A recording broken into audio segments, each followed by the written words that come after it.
உங்களால் முடிஞ்ச வரைக்கும் செஞ்சுட்டு வாங்க. அப்படி இல்லைன்னா அவங்களுக்கு ஒரு வேளை சாப்பாடாவது போட்டுட்டு வாங்க. கண்டிப்பாக உங்களுக்கு இந்த ஆண்டு ரொம்ப சூப்பராக இருக்கும். சரிங்களா? அடுத்தது குரு பகவானுடைய ஆலயத்துக்கு போங்க, வழிபாடு பண்ணிட்டு வாங்க. நான் சொல்றது இதுதான்.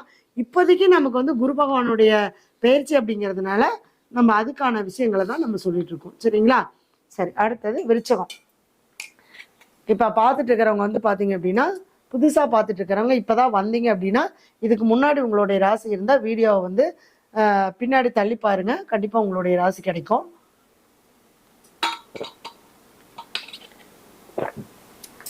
அடுத்தது விருச்சகம். இப்ப விருச்சக ராசிக்கு வந்து பாத்தீங்க அப்படின்னா குரு பகவான் 9ஆம் இடத்துக்கு வர்றார். 9ஆம் இடத்துக்கு குரு பகவான் வர்றார். இவர் யார் அப்படின்னு பாத்தீங்கன்னா, உங்களுக்கு உங்க ராசிக்கு 2ஆம் இடத்தையும் 5ஆம் இடத்தையும் செயல்படுத்தக்கூடியவர். அப்ப 2, 5, 9ஆம் இடம். ஆனா அந்த லக்னத்துக்கு தான் அது 9ஆம் இடம் பாதகம். எப்பவுமே எடுத்துக்கணும். ராசிக்கு பாதகமானா, ராசிக்கு பாதகமா இருந்தாலும் பலன்கள் பாதகத்துக்கு உண்டான பலன்கள் கம்மியாக தான் வேலை செய்யும். லக்னத்துக்கு தான் முழுமையாக வேலை செய்யும். சரிங்களா? அப்போ விருச்சிக ராசிக்காரங்களுக்கு குரு 9ஆம் இடத்துக்கு வர்றார். பாக்கியஸ்தானம் சொல்லக்கூடிய 9ஆம் இடத்துல உச்சமாகிறார். அப்போ 2க்கும் 5க்கும் உடையவர் உச்சமாகும் போது 2ஆம் இடம் சொல்லக்கூடிய தன வரவுகள் சூப்பராக இருக்கும். ஆனால் எவ்வளோ பணம் வந்தாலும் செலவும் ஆயிரும். செலவுக்கு தகுந்த பணம் வரும். மிகப்பெரிய அளவுக்கு அப்படிங்கிறது இல்லாமல் உங்களுடைய தேவைகளுக்கு என்னவோ அந்த தேவைகளுக்கு உண்டான இது நடக்கும். அப்போ குழந்தைங்களுக்காக நம்ம செலவு பண்ணுறது, குழந்தை பிறப்பு, அதாவது குழந்தை இல்லாதவங்களுக்கு விருச்சிக ராசிக்காரங்களுக்கு குழந்தை பிறக்கும். ஏன்னா 2ஆம் இடங்கிறது என்னங்க, ஒரு உறவு நமக்கு வர்றது, ஒரு திருமணம் சார்ந்த விஷயங்கள் இல்லாதவங்களுக்கு திருமணம் நடக்கிறது, குழந்தை பிறப்பு வர்றது.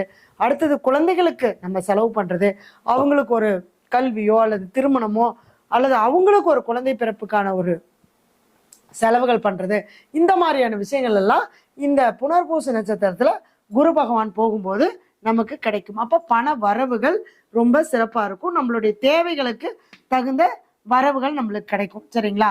அடுத்தது வந்து பாத்தீங்கன்னா விருச்சிக ராசிக்கு 3, 4ஆம் அதிபதி சனி பகவான் அந்த பூச நட்சத்திரத்துல போகும்போது தான் என்னன்னா, இங்க 5ஆம் இடம் கனெக்ட் ஆகுதா, இப்பதான் பூர்வீக சொத்து சம்பந்தப்பட்ட பிரச்சனைகள் தீர்வுக்கு வரும். ஏன்னா 3ஆம் இடம் 4ஆம் இடம் கனெக்ட் ஆகும்போது இப்போ ஒரு பத்திரம் பதிவு பண்ணாம இருக்கிறது அல்லது பூர்வீக சொத்தை வாங்கிட்டா எங்களால் அதை அனுபவிக்க முடியாம இருக்கிறது, இப்ப எல்லாமே ஏன்னா குரு 9ஆம் இடத்துக்கு வர்றாரு. அப்ப அப்பா சொத்தை அனுபவிக்கக்கூடிய காலகட்டம்னா இப்பதான். அப்ப 5ஆம் இடம்ன்றது பூர்வீகம்.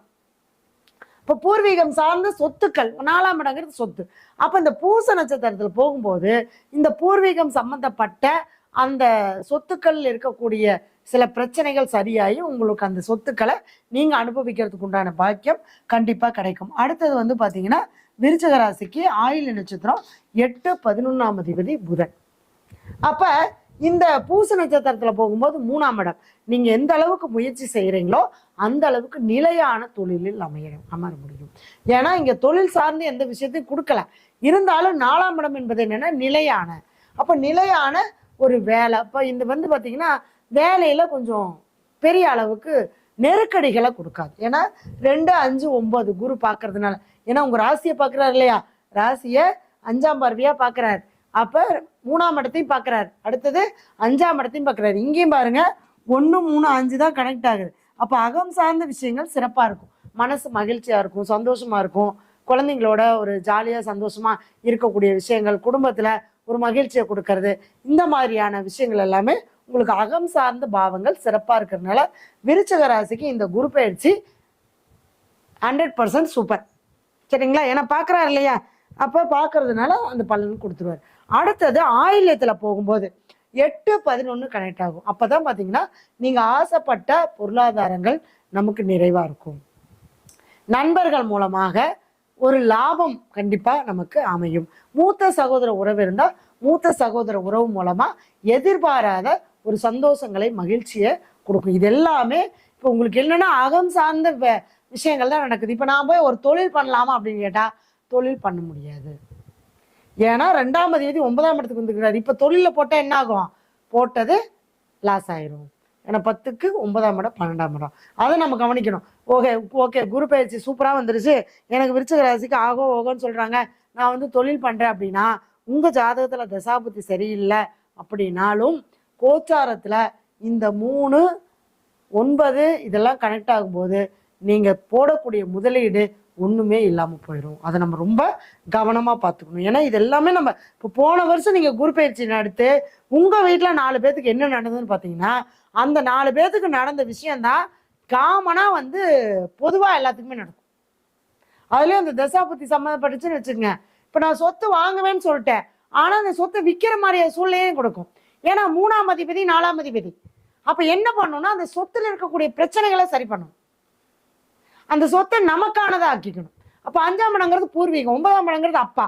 அப்ப அப்பா சொத்து பூர்வீக சொத்தை உங்களுக்கான சொத்தை ஆக்கிக்கலாமா வளைஞ்சு, நீங்க ஒரு சுய சொத்தை வாங்கினா அதை விற்பனை பண்ணணும். இப்போ ஒரு இடத்த நான் வாங்கி போடுறேன், ஒரு இன்வெஸ்ட்மெண்ட் பண்றேன் அப்படின்னா தாராளமா பண்ணலாம். வாங்கி போட்டா ஒரு 2 வருஷம் கழிச்சு அதன் மூலமா ஒரு ப்ராஃபிட் வரும். ஆனா அதை நம்ம வச்சிருக்க முடியாது. நான் வீடு கட்டு வேணா கட்ட முடியும். அதெல்லாம் நம்ம கவனமா பார்த்துக்கணும். அப்போ 1, 3, 5 செயல்படும் போது குரு பகவான் 1, 3, 5ஆம் இடத்தை பார்க்கும்போது அகம் சார்ந்த பாவங்கள் எல்லாமே சிறப்பா இருக்கும், புறம் சார்ந்த பாவங்கள் எல்லாமே அடிபட்டு போயிடும். அப்ப தொழில் பண்ணக்கூடாது. ஏன்னா இது நம்ம நிறைய பார்த்துருக்கோம். ஆஹா விருச்சிக ராசிக்கு சூப்பரா இருக்குன்னு சொல்லிட்டாங்க, நான் ஒரு பார்ட்னர் போட்டு தொழிலை பண்றேன், ஒரு முதலீடு பண்றேன் அப்படின்னு சொல்லிட்டு நம்ம என்ன பண்ணக்கூடாதுங்க, செய்யக்கூடாது. இப்போ வண்டி வாகனங்கள் வாங்கலாம், ஒரு சொத்து விற்பனை பண்ணக்கூடிய ஒரு சொத்தா, இன்வெஸ்ட்மெண்ட் பண்ணக்கூடிய சொத்தா வாங்கலாம். ஏன்னா 3ன்னா வித்து போயிருமில்ல. இப்போ நீங்க ஒரு இடத்த வாங்குறீங்க, ஒரு 3 மாசம் கழிச்சு கொடுத்தீங்கன்னா அதுல உங்களுக்கு ஒரு லாபம் வரும். இப்போ நான் பணம் வச்சிருக்கேன், என்ன தொழில் தான் பண்ண வேணான்ட்டீங்க, வேற என்னங்க பண்ணலாம், வேற என்ன பண்ணலாம்? ஒரு இடத்த மேல அட்வான்ஸ் போடுங்க, இடத்த வாங்குங்க, உங்க பேர்ல கரையும் பண்ணுங்க. அடுத்த ஒரு 3 மாசத்துல அந்த ஒரு ஒரு ஒரு சென்ட் ஒரு 5 லட்ச ரூபாய்க்கு வாங்கினீங்கன்னா ஒரு சென்ட் ஒரு 6 லட்ச ரூபாய்க்கு போகும், 1 லட்ச ரூபாய் லாபம். இப்படிதான் நம்ம பண்ணிக்கணும். அப்போ அதுக்கு தகுந்த மாதிரி நம்ம அந்த திசாபுத்திகளுக்கு தகுந்த மாதிரியும் கோச்சாரத்துல கொடுக்கக்கூடிய கிரகங்கள் நமக்கு என்ன குடுப்பனையை விதிச்சிருக்கோ அந்த குடுப்பனையை நம்ம பயன்படுத்தி நம்ம வாழ்க்கையில வெற்றி பெற்றோம் அப்படின்னா கண்டிப்பா நம்மளால ஒவ்வொரு காலகட்டத்திலுமே ஜெயிக்க முடியும். அது தெரியாம தான் இன்னைக்கு நிறைய பேரு வாழ்க்கையில ஜெயிக்கிறதுக்கு நான் எல்லா உழைப்பும் போடுறேன், எல்லாம் செய்யறேன், ஆனா எந்த காலகட்டத்துல செய்யணும்? இப்போ நான் ஒரு கோயில் வழிபாடே நீங்க செய்யறீங்கன்னா நீங்க செய்யக்கூடிய வழிபாடு உங்களுக்கு அந்த நட்சத்திரம் சப்போர்ட் பண்ணா மட்டும்தான் அந்த வழிபாடு பலன் கொடுக்கும், இல்லைன்னா அந்த வழிபாடு பலன் கொடுக்காதுங்க. நீங்க ₹1,00,000 செலவு பண்ணி பரிகாரம் பண்ணாலும் சரி, ₹1,00,000 செலவு பண்ணி கோயில் கும்பாபிஷேகம் பண்ணீங்கனாலும் சரி, உங்க நட்சத்திரத்துக்கு அன்னைக்கு போற நட்சத்திரம் தாராபலன் இல்லை அப்படின்னா கண்டிப்பா நீங்க செஞ்சது எதுவுமே உங்களுக்கு சேராது. என்னங்க ₹1,00,000 கொடுத்தேன், கும்பாபிஷேகம் பண்ண, கோயிலுக்கு போனேன், இன்னைக்கு ₹1,00,000 கொடுத்தேன், எதுவுமே வேலை செய்யாது.